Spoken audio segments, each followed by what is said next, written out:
എന്തായിരുന്നു അർജുനും ശ്രീധുവിനും പിണക്കത്തിന് കാരണം? അർജുനും ശ്രീധുവും ഇന്നലെ പിണങ്ങിക്കൊണ്ടിരിക്കുകയായിരുന്നു. ശ്രീധു അർജുന്റെ അടുത്ത് സംസാരിക്കാൻ വരുന്നുണ്ടായിരുന്നില്ല, സിബിന്റെ അടുത്താണ് സംസാരിച്ചുകൊണ്ടിരുന്നത്. പിന്നീട് റസ്മിൻ വന്ന് പറയുന്നുണ്ട്, അവിടെ രൊമ്പ വലിക്കത് എന്ന് പറയുന്നുണ്ട്, നീ പോയൊന്ന് സംസാരിക്കേ എന്ന് ശ്രീധുവിനോട് പറയുന്നുണ്ട്. അതിനുശേഷം അർജുൻ അവിടെ നിന്ന് പോയി. അതിനുശേഷം വന്ന് ശ്രീധു തന്നെയാണ് അർജുന്റെ അടുത്ത് പവർ റൂമിൽ വന്ന് എനിക്ക് സംസാരിക്കാനായിട്ടൊന്ന് പുറത്തേക്ക് വായോ എന്ന് പറയുന്നത്. വന്നിരുന്നിട്ട് എന്താണ് പ്രശ്നമെന്ന് ശ്രീധു ഒരുപാട് തവണ ചോദിക്കുന്നുണ്ട്. പക്ഷെ അവിടെ അർജുൻ കാര്യം പറയാതെ ഉഴപ്പുന്നത് കാണാം. എന്ത് പ്രശ്നം? ഒരു പ്രശ്നവുമില്ല, പവർ റൂമിൽ കുറച്ച് ടെൻഷൻസ് ആണ് എന്നാണ് അർജുൻ പറയുന്നത്. അതോടൊപ്പം തന്നെ പറഞ്ഞു വീട്ടുകാരെ ആലോചിച്ചു എന്ന്. അപ്പോൾ അവിടെ ശ്രീധു പറഞ്ഞു ഏതെങ്കിലും ഒന്നിൽ ഉറച്ചു നിൽക്ക് എന്ന് ശ്രീധു അവിടെ പറയുന്നുണ്ട്. അല്ല, ഇത് രണ്ടും ഉണ്ട് കാരണം എന്ന് പറയുന്നുണ്ട്. എന്നിട്ട് രണ്ടുപേരിരുന്ന് ചിരിക്കുന്നുണ്ട്. രണ്ടുപേർക്കും അറിയാം അവരുടെ ഇടയിലെ പ്രശ്നം എന്താണെന്ന്. പക്ഷെ രണ്ടുപേർക്കും അങ്ങോട്ടും ഇങ്ങോട്ടും അത് പറയാനായിട്ട് താല്പര്യമില്ല. പക്ഷെ ശ്രീധു ഒട്ടും വിട്ടുകൊടുക്കുന്നുണ്ടായിരുന്നില്ല. അർജുൻ പറയുന്നത് വരെ ഓരോന്ന് കുത്തി കുത്തി കുത്തി ഇങ്ങനെ ചോദിച്ചുകൊണ്ടിരുന്നു. അവസാനം ആ ഉത്തരത്തിലേക്ക് എത്തുന്നത് വരെ അർജുൻ പലതരത്തിലുള്ള കള്ളങ്ങൾ പറയുന്നുണ്ടായിരുന്നു.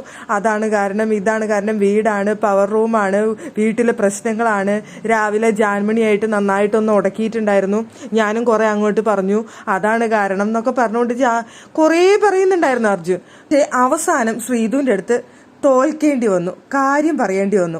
അപ്പൊ പറയുന്നുണ്ട് മൊത്തം ശ്രീധുന്ന് അർജുനൊന്നും അല്ല, ഒരു വ്യക്തിയുണ്ട്, ഒരു വലിയൊരു വ്യക്തി, അതിൻ്റെ അപ്പുറത്ത് ഒരു ചെറിയ വ്യക്തി, അതിൻ്റെ അപ്പുറത്ത് വേറൊരു വ്യക്തി. ഇതായിരുന്നു ഇവരുടെ കോൺവെർസേഷൻ മുഴുവൻ. സത്യം പറഞ്ഞു കഴിഞ്ഞാൽ ലൈവ് കണ്ടവർക്ക് നല്ല നേരം പോക്കായിരുന്നു. സത്യം പറഞ്ഞാൽ ഒരു കോമഡി ആയിട്ടാണ് നമുക്ക് തോന്നിയത്. നമ്മൾ ഇത്രയും നാളും ലൈവ് രാത്രി കാണുന്ന സമയത്ത് എപ്പോഴും അവിടെ കാണിക്കുന്ന ഒരു കോംബോ എന്ന് പറയുന്നത് ഗബ്രി ജാസ്മിൻ കോംബോ ആണ്. അത് കണ്ടിട്ട് പ്രേക്ഷകർക്ക് കണ്ട് കണ്ട് കണ്ട് മടുത്ത് വെറുപ്പീരെടുത്തിരിക്കുന്ന സമയത്താണ് ഒരു നൈറ്റ് മൊത്തം ഇവരുടെ ഒരു കോംബോ കുറേ നേരം കാണിക്കുന്നത്. സത്യത്തിൽ ഇതൊരു ഇൻട്രസ്റ്റിംഗ് ആയിട്ടാണ് എനിക്ക് തോന്നിയത്. നല്ല രസമുണ്ടായിരുന്നു അവർ തമ്മിൽ സംസാരിച്ചിരിക്കുന്നത് കാണാനായിട്ട്. അവർ നല്ല ആ ഫ്രണ്ട്ഷിപ്പിന്റെ ആ ഒരു ബേസിസിൽ മാത്രമാണ് ഒരു ഡിസ്റ്റൻസ് ഇട്ട് അവർ സംസാരിക്കുന്നതിനാണെങ്കിലും ഇരിക്കുന്നതിനാണെന്നുണ്ടെങ്കിലും എല്ലാത്തിനും ഒരു ഡിസ്റ്റൻസ് അവർ കീപ്പ് ചെയ്യുന്നുണ്ട്. വളരെ മാന്യമായിട്ടാണ് സംസാരിക്കുന്നത്. പിണക്കത്തിന് റീസൺസ് പറയുമ്പോൾ പോലും അവർ ആരെയും ഹേർട്ട് ചെയ്യാതെ ആരെയും മോശക്കാരാക്കാതെ വളരെ മാന്യമായിട്ട് സംസാരിക്കുന്നുണ്ടായിരുന്നു ശ്രീധുവും അർജുനും. പിണക്കത്തിന് പ്രധാന കാരണം എന്ന് പറയുന്നത് ഇന്നലെ നടന്ന വോട്ടിങ്ങിന്റെ റീസൺ ആണ്. വോട്ടിങ്ങിന് ശ്രീധുവിനെ വോട്ട് ചെയ്യാത്തതാണ് ശ്രീധുവിന്റെ വിഷമമായിരുന്നത്. പക്ഷെ അർജുൻ അവിടെ ശ്രീധുവിന്റെ അടുത്ത് പറഞ്ഞു മനസ്സിലാക്കുന്നുണ്ടായിരുന്നു മുമ്പ് തന്നെ, ഞാൻ ഒരാൾക്ക് വാക്ക് കൊടുത്തു പോയി, ഒരാൾക്ക് വാക്ക് കൊടുത്തിട്ട് ആ വാക്ക് തെറ്റിക്കാൻ പറ്റില്ല എന്നുള്ളത് കൊണ്ടാണ് എന്ന് ശ്രീധുവിന്റെ അടുത്ത് പറയുന്നുണ്ട്. അപ്പൊ ആ സമയത്ത് അത് ഉൾക്കൊള്ളാനായിട്ട് ശ്രീധുവിനെ ഇഷ്ടമല്ലായിരുന്നു. ആ വോട്ടിംഗ് ഒക്കെ കഴിഞ്ഞിട്ട് ചെല്ലുന്നുണ്ട്, അവിടേക്ക് റൂമിലേക്ക് ചെല്ലുന്നുണ്ട് ശ്രീധുവിന്റെ അടുത്ത് സംസാരിക്കാനായിട്ട്. ഇത്ര അർജുൻ ചെല്ലുമ്പോൾ ശ്രീധു ഒട്ടും മൈൻഡ് ചെയ്യാതെ ഒരു ഇതില്ലാതെ ഇരുന്നു എന്നൊക്കെയാണ് അർജുൻ പറയുന്നത്. എന്നിട്ട് പിന്നെ ഇരുന്നോ എന്നൊക്കെ പറഞ്ഞപ്പോൾ എങ്കിൽ പിന്നെ ഞാൻ ഇരിക്കുന്നില്ല എന്ന് പറഞ്ഞിട്ട് അവിടെ നിന്ന് പോന്നൊക്കെ അർജുൻ പറയുന്നുണ്ട്.